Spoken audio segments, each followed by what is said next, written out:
Ons Vader wat in die hemele is, almagtige drie-enige God, Vader, Seun en Heilige Gees, hoe heerlik om in erediens voor U te mag kom en aan U die lof en die eer te bring wat U toekom, om U naam groot te maak en om hier saam te kan wees oor U guns en U waarheid eens ons, ellendelinge wat dit glad nie verdien nie.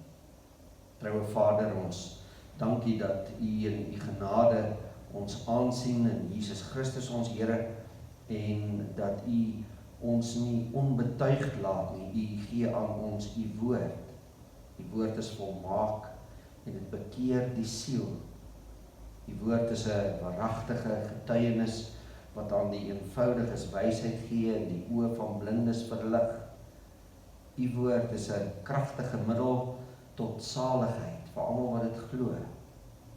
En nou weet ons en ons bely ook, Vader, dat ons van nature blind is en onbekwaam is tot enige goed, en ons weet dat U niemand wil aansien wat nie ootmoedig en verslaaf van hart is en U woord vrees nie. Daarom bid ons dat U ons deur U Heilige Gees ons deur sonde verduisterde verstand wil verlig, aan ons sal gee sagmoedige harte, waaruit alle verwaandheid en vleeslike wysheid weggeweer is, wat vyandskap is teen U, sodat ons as ons U woord hoor, dit reg sal verstaan en ons lewens daarvolgens inrig. Vader, help ons om met U woord te maak wat U wil hê ons met U woord moet doen. Wil U dan genadiglik almal bekeer wat nog van U waarheid afdwaal, sodat ons almal saam U eendragtig mag dien, in ware kennis, geregtigheid en heiligheid, ter wille van U Seun, ons Here, die woord wat vlees geword het, Hy wat die weg en die waarheid en die lewe is. Ons vra dit in Sy heerlike naam. Amen. Ons sluit ons verootmoediging af met Psalm 86 vers 3 en 6 en dan volg die woorddiens.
Heidelbergse Katekismus Sondag 43 en die woord van die Here kom tot ons uit Johannes hoofstuk 8. Terwille van duidelikheid sal ek graag uit Genesis 2 en 3 net weer die bewoording van die daar by die sondeval, omdat dit ter sprake is in Johannes. dit net weer vir ons wil uitlig. Genesis 2 en 3, ons gaan net 'n paar verse daaruit ook lees. En die skrifgedeelte uit die 2020 vertaling, maar ons teksgedeelte uit die 53 vertaling. Die vertalings is baie naby aan mekaar, maar daar is so klein veranderingkie. En ons gaan dan uit die 2020 lees en uit die 53 die teks. En dit is by die behandeling van Heidelbergse Katekisme Sondag 43, vraag 112 wat vra wat eis die 9de gebod. En ons antwoord, ek mag teen niemand valse getuienis aflê, niemand se woorde verdraai, nie 'n kwaadsteker of lasteraar wees, niemand onverhoord en ligtelik help veroordeel nie. Alle forme van lieg en bedrieg moet ek as die duiwel se eie werke vermy, as ek nie die sware toorn van God oor my wil bring nie. In regsaake en alle ander handelinge moet ek die waarheid lief hê en opreg wees in wat ek sê en bely.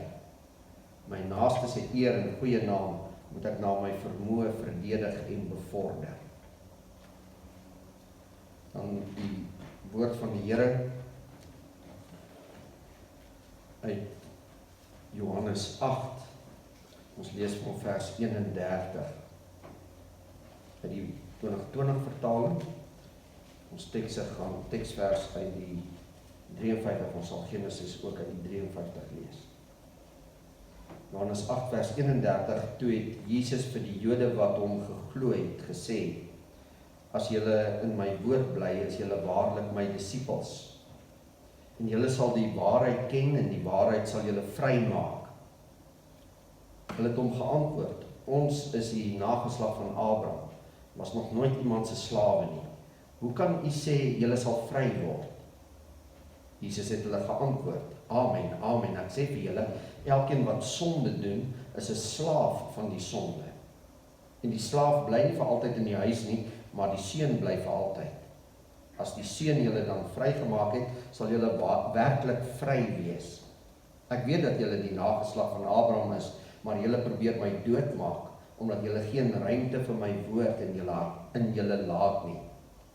Ek praat oor wat ek by my Vader gesien het, maar julle tree op volgens dit wat julle by julle vader gehoor het. Hulle sê vir hom, hulle antwoord hom, ons vader is Abraham.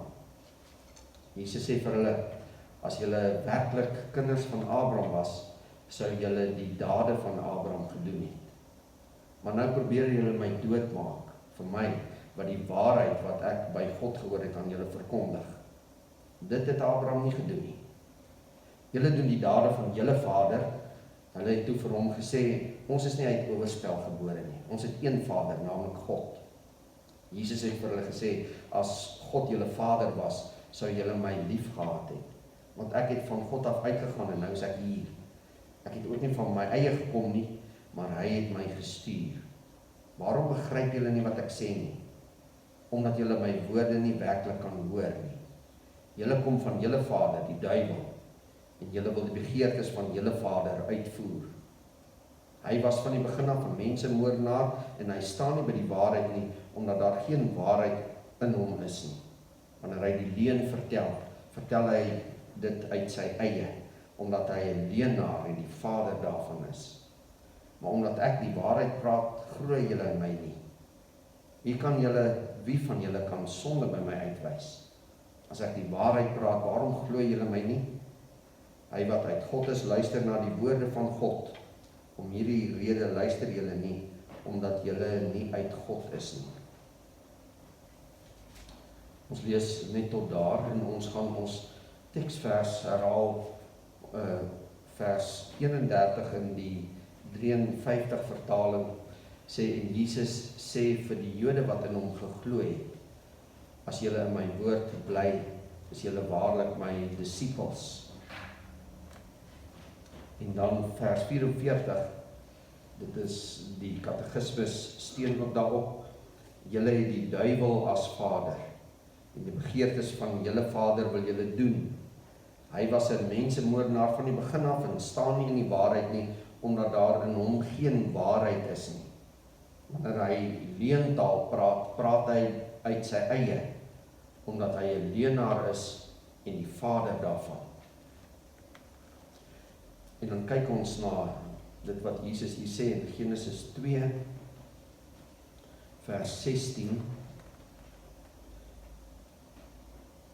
Die Here God het aan die mens bevel gegee en gesê, en dit is belangrik dat ons sal sien, dit is die woord van God wat tot die mens kom. Die Here God het aan die mens bevel gegee en gesê, van al die bome van die tuin mag jy vry eet, maar van die boom van die kennis van goed en kwaad, daarvan mag jy nie eet nie, want die dag as jy daarvan eet, sal jy sekerlik sterwe. En dan Genesis 3, vers 1, maar die slang was listiger as al die diere van die veld wat die Here God gemaak het, en hy sê vir die vrou, is dit ook so dat God gesê het, julle mag nie eet van al die bome van die tuin nie. En die vrou antwoord die slang, van die vrugte van die bome in die tuin mag ons eet, maar van die vrugte van die boom wat in die middel van die tuin is, het God gesê, julle mag daarvan nie eet nie, en dit nie aanroer nie, anders sal julle sterwe. Toe sê die slang vir die vrou, julle sal gewis nie sterwe nie. Maar God weet dat as julle daarvan eet, julle oë sal oopgaan, sodat julle soos God sal wees, deur goed en kwaad te ken. En dan sien ons vers 22, dat die duiwel daaroor nie gelieg het nie. Vers 22, toe sê die Here God, nou het die mens geword soos een van ons deur goed en kwaad te ken. En ons sal nie op die Hebreëus ingaan nie, maar ons gaan net in die prediking dan aantoon hoe hy hierdie leuen bedryf.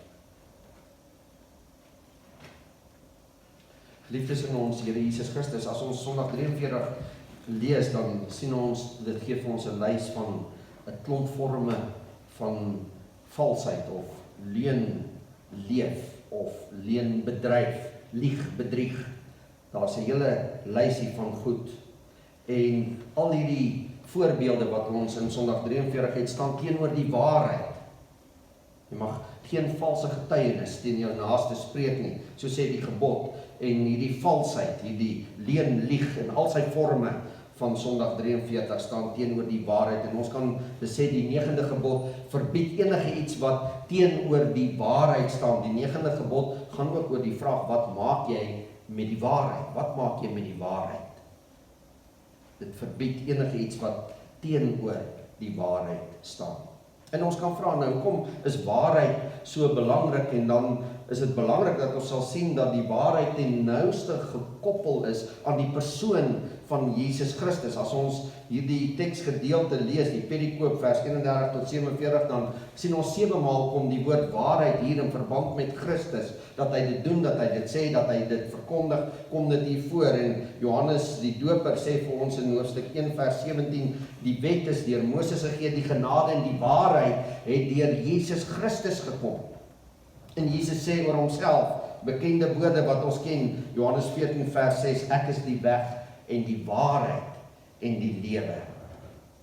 En as jy dus nie by die waarheid is nie, as jy nie by Jesus nie, as jy ver van hom af, 9de gebod, as jy nie by die waarheid is nie, as jy ver van Jesus af, is eintlik erger, jy is dan besig met die eie werke van die duiwel. Lieg, bedrieg, leuen, valsheid is die eie werke van die duiwel. Dit sê ons Here Jesus in ons teksvers. Hy is 'n leenaar en hy is die vader daarvan.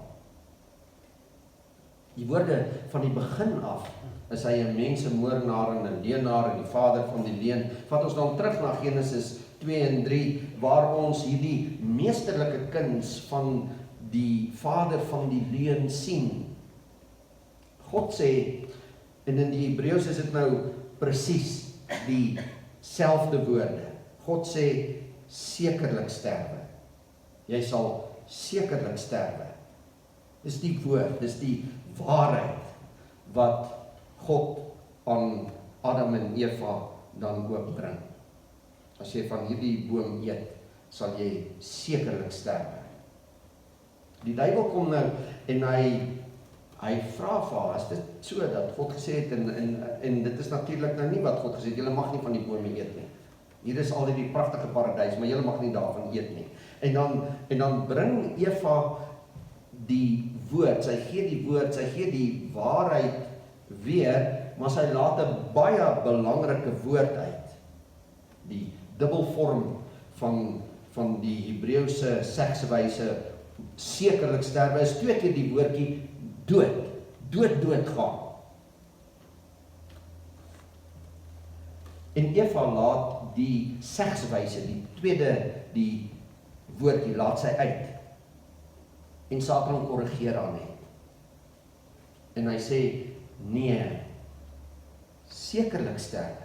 Eva sê, sodat ons nie sterwe nie, ons mag nie van die boom eet nie, sodat ons nie sterwe nie, en dan korrigeer haar, en sê, nee, sekerlik sterwe. Eva, jy sê verkeerd.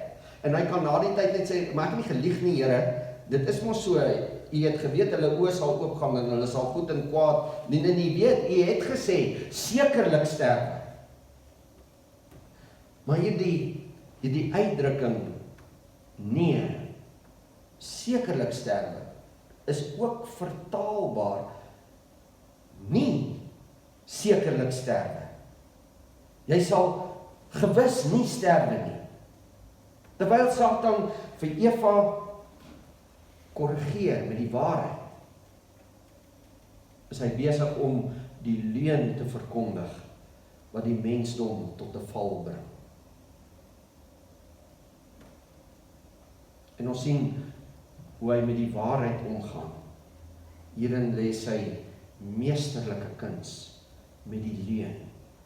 En met hierdie leuen hier in Genesis 2 en 3 verslaaf hy die hele mensdom aan hom allereers, die vader van die leuen, verdorf hy hulle natuur om vatbaar te wees vir die leuen. Ons hou van die leuen, ons doen die leuen makliker as die waarheid. En met hierdie leuen van hom verslaaf hy hulle ook aan die sonde en aan die leuen self. En hy bring die dood wat God in sy woord verkondig het oor die ganse mensdom.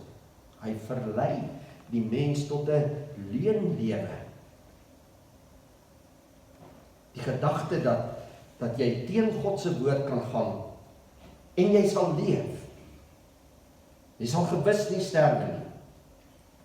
Maar in dieselfde asem ook is die hele sondeval lewe is 'n leunlewe wat voortvloei uit die werke van Satan. En met die 9de gebod word ons ernstig weer hierteen gewaarsku, teen hierdie venynige aanval van die meester van die leuen, die vader van die leuen op ons lewe.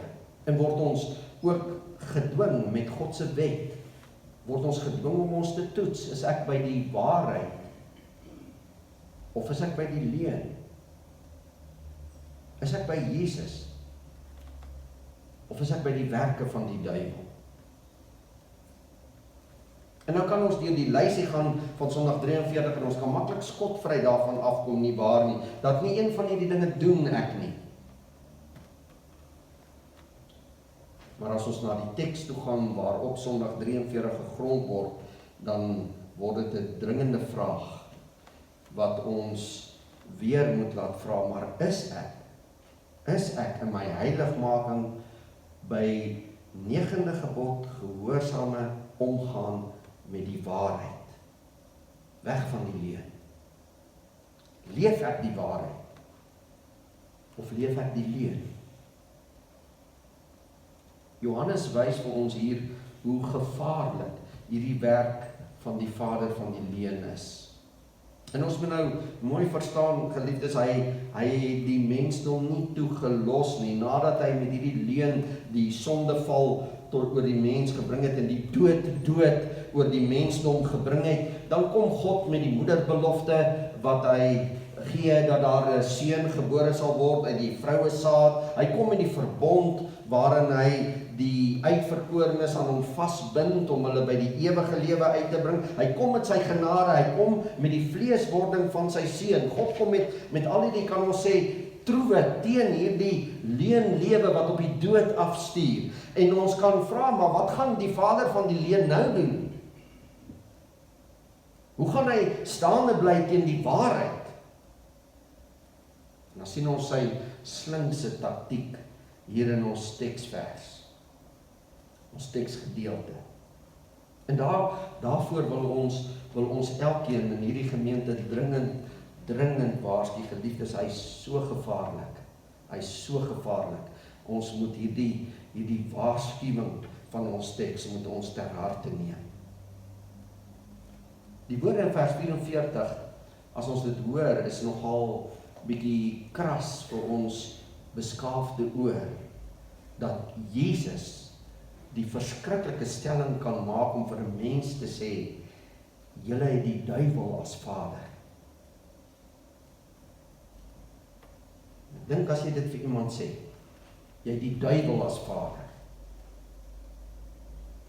Maar wat meer ontstellend is as hierdie woorde, geliefdes, is as ons sien vir wie sê Jesus dit.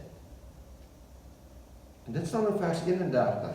Hy sê dit vir die Jode wat in hom geglo het. Is 'n verskriklike gedagte. Die Jode is die bondsvolk van God. Hulle het die verbondsteken van die besnydenis ontvang. In die Nuwe Testament is dit terme, dis die gedooptes.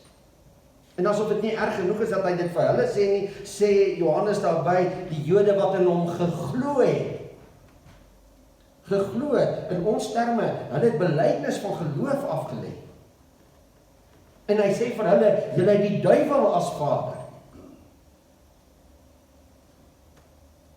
As ons die hele perikoop lees, dan word dit vir ons duidelik, soos dit ontvou, dat ons kan saamstem om te sê, hulle het nie regtig geglo nie. Dit was nie ware geloof nie. Hulle het in terme van Sondag 43, was hulle belydenis nie opreg nie. En dit word nie vir ons uitgespel, hoekom nie, maar ons kan aanneem, ons kan aflei dat hulle oënskynlik gefascineerd was deur sy wonders. Vooraf het hy water in wyn verander hier in Johannes 2, hy het die koninklike beampte van Kapernaum se seun op 'n afstand genees, hy het allerlei wonders gedoen, dit was dalk 'n tydgeloof, 'n wondergeloof, gefascineer deur hierdie persoon, hulle het 'n persepsie van hom gehad, wat gemaak het dat hulle hom volg. Hulle was sy disippels, so dink hulle, later. Hulle glo oënskynlik in hom en hulle loop agter hom aan. Maar hulle leef 'n leuen. Hulle persepsie van wie Jesus is nie die waarheid nie. Ons sien iets van daai persepsie van hulle in vers 41, waar Jesus sê, julle doen die werke van julle vader. Hulle sê, hulle doen die werke van Abraham, hulle het Abraham as vader. Hy sê, nee, julle het 'n ander. Dan sê hulle, ons is nie in ontug gebore nie, want hy is mos die maagd Maria wat swanger geword het, sy kind, Samaritaanse paster. Vers 48, wat ons nou nie gelees het nie, sê hulle dit in soveel woorde, sê hulle dan, en ons sien, wat is eintlik hulle persepsie van hom, as hulle in vers 48 sê, sê ons nie met reg dat hy 'n Samaritaan is en van die duiwel besete is. Die wat konseis in hom glo, wat hy aanspreek. Ons sien nie waar nie, ons sien die onegtheid van hierdie tydgeloof of wondergeloof, wat hulle agter hom aanloop as sy disippels, maar nie waarlik in hom glo nie, hulle leef 'n leuen. Hulle leef 'n leuen om te dink, hulle glo, te dink hulle is sy disippels, maar hulle is dit nie. En dis waar die vader van die leuen verskriklik hard aan die werk is. Ons sien sy werking hier in bondsvolk wat glo, dat hulle 'n weerstand teen die woord openbaring het in al sy fasette. Hulle het 'n weerstand teen die woord van God. Hulle het 'n weerstand in die vleesgeworde woord, Jesus homself. Hulle het 'n weerstand teen die woord van God wat Jesus bring. Hulle het 'n weerstand teen dit wat in die Ou Testament in die geïnskriptureerde woord geskryf staan. Hulle kan nie die lyne trek van die Ou Testament tot by hierdie persoon wat hier vir hulle preek en met hulle praat. En hierdie weerstand teen die woord is net so die werk van die vader van die leuen, as wat die weerstand teen die woord van Genesis 2 vers 16 en 17 in Genesis 3 die werk van die vader van die leuen is. Dis die gevaar, geliefdes, met ons sondeval waar ons natuur verdorwe geraak het en ons die leuen makliker glo as die waarheid. Weet Satan, hy kan ons uitbuit op hierdie punt. Ons het 'n natuurlike weersin in die woord van God, van Eva af. Ons leef eerder die leuen as die waarheid. Eie werke van die duiwel, sê die katekismes. En so sien ons hoe leef die Jode die leuen. Hulle leef dit in die een opsig dan dat hulle dink hulle glo, hulle dink hulle is disippels, maar hulle is nie, hulle leef 'n leuen. En in die tweede plek sien ons dit, hoe hulle ook as bondsvolk hulle eie geregtigheid aanneem. Ons sien in vers 34, sê Jesus dat hulle slawe van die sonde geword het. Die teenwoordige deelwoord tyd sê daarop wys vir ons op iemand wat volhardend die sonde doen, voortdurend in die sonde is. Dis die mensdom, dit is hoe ons almal is, ons is in sonde geval, ons is voortdurend slaaf van die sonde en daarom diensknegte onder die wet. Die wet sê heeltyd vir ons, jy sal sekerlik sterwe. En as sodanig is die bondsvolk in die huis van God. Ou Testamentiese bondsvolk kan in terme van Jesus se preek, kan hulle ag in die huis, en hulle dink, hulle is in die huis, want hulle het Abraham as 'n bloedlyn vader. Terwyl hulle diensknegte van die sonde is, verslaaf aan die sonde is, dink hulle is in die huis, en dink hulle, omdat hulle in die huis is, omdat hulle hierdie godsdienstige gebruike van God en die wet van God het, dat hulle aanspraak het op die regte in die huis van God. Hulle het aanspraak op ewig in die huis van God wees. En nou sê Jesus, ja, hulle is in die huis, hulle is die bondsvolk, hulle is die nageslag van Abraham, maar hulle is in die huis as knegte van die sonde, wat die dood sal smaak, as hulle nie die seun van God het, deur die geloof in hom nie.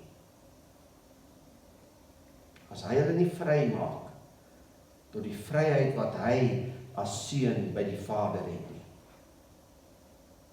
En in hierdie situasie, dink die Jode, hulle is okay. Hulle is gered. Hulle is geregverdig. Maar die waarheid is, al is hulle in die huis as bondsvolk, hulle verdien die dood. Sonder die seun is hulle nie vry nie, sonder die seun gaan die wet hulle oordeel, sonder die seun gaan die wet hulle regverdiglik tot die ewige hel verdoem. En in hierdie leenlewe kom die seun nou na hulle, word hy aan hulle geopenbaar. Hy word vlees. Die woord kom tot hulle, hy preek vir hulle. En hulle verwerp die woord. Hulle verwerp die seun. Want hulle het 'n persepsie oor hom wat die woord nie in hulle koppe kan verander nie. En hierdie persepsie wat hulle oor hom het, beroof hulle van die geleentheid dat hy hulle kan vrymaak. Hierdie persepsie wat hulle oor hulle self het, hierdie leenlewe dat hulle in hulle self geregverdig is, beroof hulle van die geleentheid om werklik vry te word, tot die vryheid wat die seun van God het, om te deel in sy regte en aanspraak op die Vaderhuis, die ewige lewe en die koninkryk van God as erfdeel.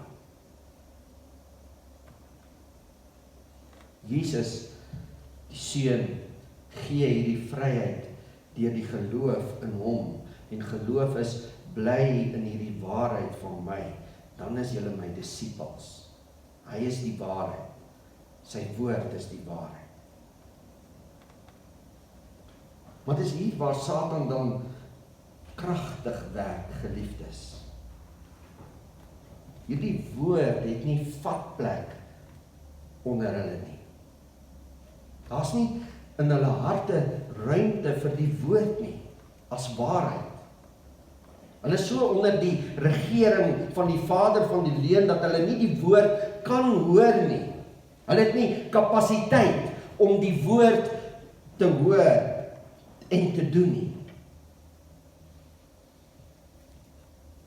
Hulle glo die leuen wat hulle self in hulle eie willigheid opgemaak het, en omdat daar nie die kapasiteit is van die woord in hulle hart, nie ruimte vir die woord in hulle hart nie, kan hierdie leuen wat hulle glo nie verander word nie, en daarom het hulle ook nie ruimte in die Vaderhuis nie, sê Jesus vir hulle. En hoekom gebeur dit nie? Hoekom is hier by hulle 'n onvermoë om die woord te kan hoor? Dit is die werk van die vader van die leuen. Lukas 8 vers 11 tot 12. Die saad is die woord van God. Die saaier is die beste prediker wat ons kan droom om te hê, Jesus Christus homself. Die saad wat langs die pad val, is die hoorders. Dan kom die duiwel en neem die woord uit hulle harte weg, sodat hulle nie sou glo en gered word nie. So leef hulle die leuen. En in hierdie leuen beroep hulle nou op Abraham, die vader van die gelowiges. En Jesus wys uit maar om kind van Abraham te wees, om 'n kind te wees van die vader van die gelowiges, is om die waarheid te glo en in die waarheid te wandel. 2 Johannes 1 vers 4 en 3 Johannes 1 vers 3 tot 4. Om 'n kind van Abraham te wees, die vader van die gelowiges, is om die waarheid te glo en daarin te wandel. En die Jode van vers 31, bondsvolk wat oënskynlik glo, die Jode met hierdie tyd of wondergeloof, doen nie die werke van Abraham nie. As julle kinders van Abraham was, sê Jesus, dan sou julle die werke van Abraham doen. En dan kan ons vra, maar waar het Abraham ooit vir Jesus ontmoet, sy woord gehoor en geglo en dit gedoen? En dan is daar seker meer geleenthede. Maar ons weet van Genesis 18, waar die 3 manne na hom toe kom. En een van hulle is die Here, voor sy vleeswording, in sy Ou Testamentiese verskyning. En hy bring wat hy by sy vader gehoor het, bring hy vir Abraham die woord van God, en hy gee vir hom die belofte van 'n seun. Sara sal volgende jaar hierdie tyd 'n seun hê. En Abraham glo die belofte. Sara het gelag, maar Abraham glo.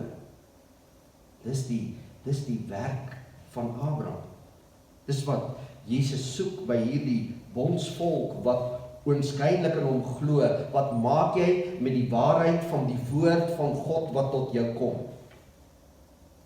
Hier in Johannes 8 bring Jesus nou die woord tot die fisiese nageslag van Abraham. Hy openbaar hom ten volle in sy profetiese ampt, in sy vleeswording, openbaar hy hom ten volle aan hulle. Hy wys vir hulle, hier is nou die vervulling van alle seunsbeloftes van die begin af, via Abraham tot vandag. Hier is hy, die woord het vlees geword en onder ons kom woon. Wat maak jy met die woord? Want hy kan jou vry maak. Hy, die seun wat vlees geword het, kan jou vry maak in die Vaderhuis, om die regte en die voorregte van die huis van God te kan geniet. Wat maak hulle met die woord?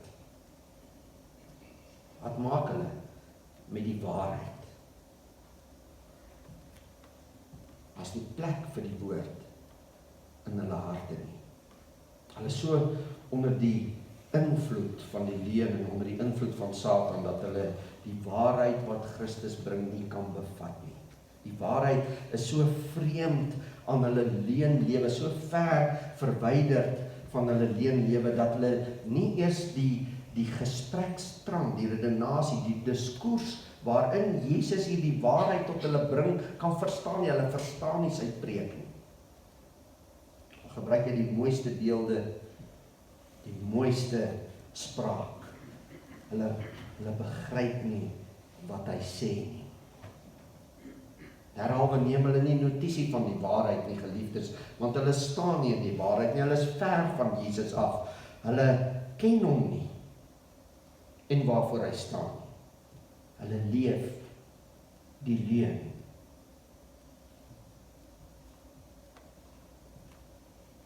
Dit is die gevaar van die vader van die leuen, waarteen ons gewaarsku word in die 9de gebod. Bondsvolk wat dink, hulle saak met God is reg, hulle is in die Vaderhuis met sy vele wonings, maar hulle is nie. En ons kan dit sien, wat maak hulle met die waarheid? Hulle leef die leuen. Kinders van Abraham, wat dink hulle glo in Jesus, hulle dink hulle is disippels van Jesus, hulle dink hulle saak met God is reg, maar die woord kan nie inkom nie. Dis soos water op 'n olyerige veld.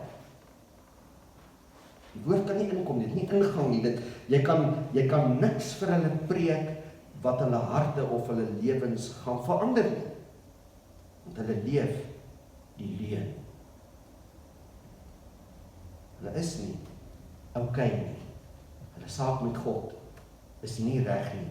So waarsku die katekismes ons, sodat ons nie die sware toorn van God oor ons wil bring nie. En hier is die ernstige waarskuwing wat ons moet uitdra na elkeen wat ons voor lief is en wat vir ons dierbaar is. Ons moet ernstig waarsku teen hierdie gevaar van die vader van die leuen. Geliefdes, hy het eenmaal die mens met sy leuen in die grootste ellende denkbaar gedompel, en God kom en hy gee sy seun, die waarheid wat vlees word, die woord wat vlees word, wat kom sterf, wat ons kom verlos, wat ons kom vrykoop, om deur hom die vryheid te hê, wat die seun van God in die Vaderhuis geniet. Gaan Satan nie baie punte aanteken as hy die leuen in jou werk, dat jy dink jy's okay, gedoop, belydenis afgelê, maar jy is nie. Bondsvolk, disippels, wat glo, maar kyk wat maak hulle met die waarheid, met die woord, met die prediking, met die vermaning van die ouderling. Het rol soos water van die rug van die eend. Want hulle leef die leuen. Ons moet pas op, geliefdes, vir hierdie meesterlike plan van die vader van die leuen, waarteen die 9de gebod ons waarsku. Ons moet kyk, wat maak ek met die woord? Hoe wandel ek in die waarheid? Ja, sekerlik kan die 9de gebod help, as ek enige van hierdie eie werke van Satan in my lewe sien, dan moet ek weet, hy is werklik met my besig. Hy probeer my tot 'n val bring. Pas op, sê Jesus vir die gedooptes en die belydende lidmate wat in hom glo, maar nie plek het vir die woord nie. Julle het die duiwel as vader. As ons hierdie dringende waarskuwing sien, dan in ons heiligmaking bid ons vir God, vir vervulling met sy Heilige Gees, geliefdes, want hy sal ons lei in die waarheid. Johannes 16 vers 13. Hy sal ons lei, ons verstand verhelder, ons hart ontvanklik maak, ons ore open, dat ons die woord kan hoor, en as ek die woord hoor, dit ingang in my lewe vind, as dit seer maak, dan verander ek, as dit troos, dan word ek getroos, as dit my hoop gee, dan hoop ek, en as dit van my wat ook al vra, dan doen ek dit. Hy, die Heilige Gees, laat die woord by ons ingang vind, en gee vir ons ruimte in die hart vir die woord van God, die waarheid, sodat ons kan ruimte hê in die Vaderhuis met die vele wonings, net soos die Seun. Amen.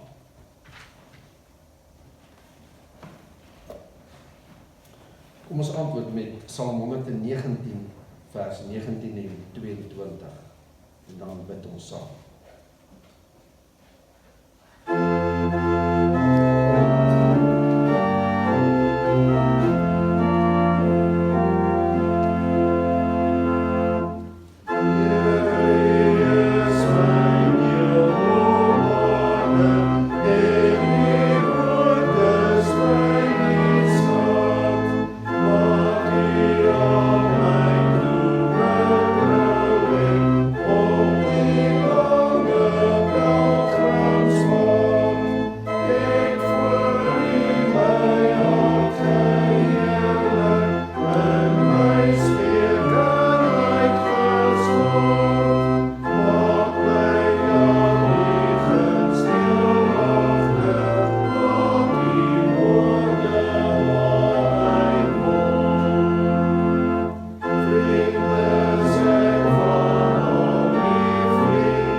ons bid daarvoor dat U Heilige Gees in ons harte sal laat werk, sodat ons U woord kan hoor, kan verstaan, dit kan gehoorsaam, en dat ons sal buig voor U woord, dat dit ingang by ons kan vind, en ons lewens verander, ons hoe langer hoe meer gelijkvormig maak aan die beeld van die Seun, maar ook meer as dit, Vader, dat deur U woord en ons geloof in die waarheid, waarvan Christus in die sentrum staan, ons 'n plek mag hê in die ewige Vaderhuis, die vryheid van U Seun ook mag geniet.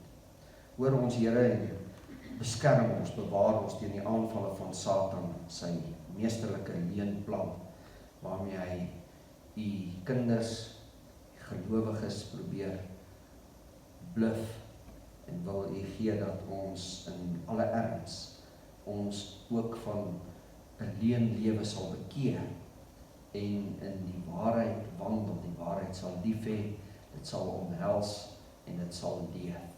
Ja, Here, laat ons leef soos wat ons is, U kinders verlos in Jesus Christus, ons Here, vrygekoop deur sy kosbare bloed. Ons vra dit in sy naam.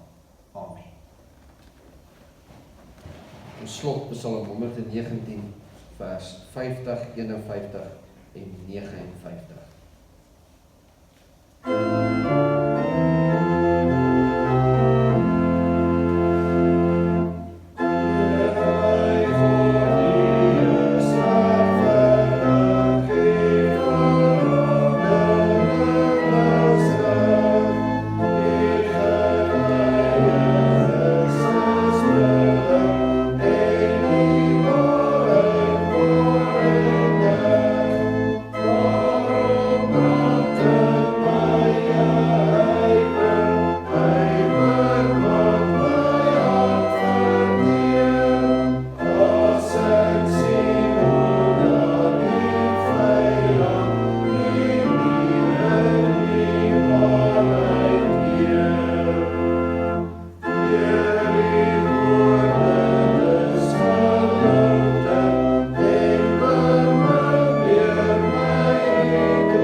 Die God van die vrede, wat die groot herder van die skaap, naamlik ons Here Jesus Christus, deur die bloed van die ewige testament uit die dode teruggebring het, sal julle volmaak in elke goeie werk om sy wil te doen, deur in julle te werk wat welbehaaglik is voor hom, deur Jesus Christus aan wie die heerlikheid toekom tot in alle ewigheid. Amen.